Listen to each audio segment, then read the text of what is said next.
बिस्मिल्लाहिर्रहमानिर्रहीम। अस्सलाम वालेकुम। मेरा नाम है डॉक्टर सैयद हसन रज़ा। आजकल पाकिस्तान में एक बीमारी के मुतल्लिक़ सुनने को मिल रहा है जिसको कॉन्गो फीवर या कॉन्गो बुखार भी कहते हैं। मंकी पॉक्स और कोविड वायरस के बाद ये पाकिस्तान में एक ऐसी बीमारी तशख़ीस हुई है जो कि हमारे बहुत से लोगों को मुतासर कर रही है और जिससे काफ़ी सारी अमवात भी हो रही हैं। तो आज जो बेसिकली हमने बात करनी है वो इस बीमारी को हमें जानने की ज़रूरत है कि ये बीमारी कैसे होती है, इसकी अलामात क्या हैं और इससे कैसे बचा जा सकता है।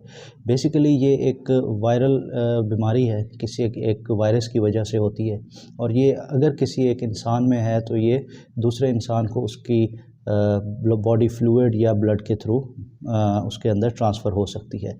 बेसिकली ये जानवरों की बीमारी है जो कि इंसानों में मुंतकिल होती है किसी भी मुतासरा जानवर से। ज़्यादातर ये बीमारी जो है जानवरों से गर्मियों में मुंतकिल होती है और ये एक ऐसी ख़तरनाक बीमारी है कि इसमें 30 से 40% चांसेस होते हैं कि मरीज़ की अमवात भी हो सकती हैं।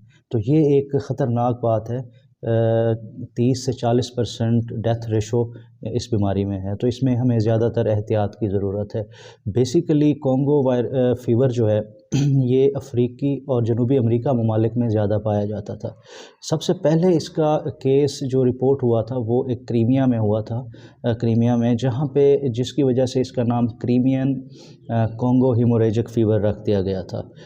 1944 में पहला केस डायग्नोज़ हुआ था। उसके बाद 1956 में इसके बहुत से केसेस सामने आए। कि मैंने आपको बताया कि ये जानवरों की बीमारी है, तो बैल, बकरी, भैंस, गाय, ऊँट, उन पे मौजूद टिक्स, जिनको हम उर्दू में चीचड़ के नाम से जानते हैं, उनकी वजह से ये बीमारी होती है। इसके अलावा जब हम बात करते हैं पाकिस्तान की, तो पाकिस्तान में सबसे पहले इसका केस 1976 में रिपोर्ट हुआ था, जिसके बाद इसका स्प्रेड जो है पाकिस्तान में बहुत ज़्यादा शुरू हो गया है। तो ये जानवरों की बीमारी, जब हम अलामात की बात करते हैं, बट अलामात में ये है कि जानवरों में इसकी अलामात नज़र नहीं आती, और अगर ये इंसानों में कॉन्गो वायरस तशख़ीस हो जाए तो उनमें क्या अलामात होती हैं। अचानक आपको शदीद तेज़ बुखार शुरू हो जाएगा, सर में दर्द शुरू होगा, जिस्म में थकावट महसूस होगी, आपको कै होना शुरू हो जाएगी, उल्टी होगी। साथ ही अगर ये बीमारी बहुत ज़्यादा पेचीदगी इख्तियार कर लेती है तो आपके किसी भी जिस्म के किसी भी हिस्से, जैसे कि नाक, कान, से खून बहना शुरू हो सकता है और ये आपके गुर्दों को भी मुतासर कर सकती है। अब हम बात करेंगे इसी में कि सबसे अहम जो सवाल है वो है कि इससे कैसे बचा जा सकता है, इसका क्या इलाज है या इसको हम कैसे कंट्रोल कर सकते हैं। सबसे पहली बात कि अब तक ना तो इस बीमारी की कोई मेडिसिन है और ना ही कोई वैक्सीन है जिसके थ्रू हम इसका इलाज कर सकें।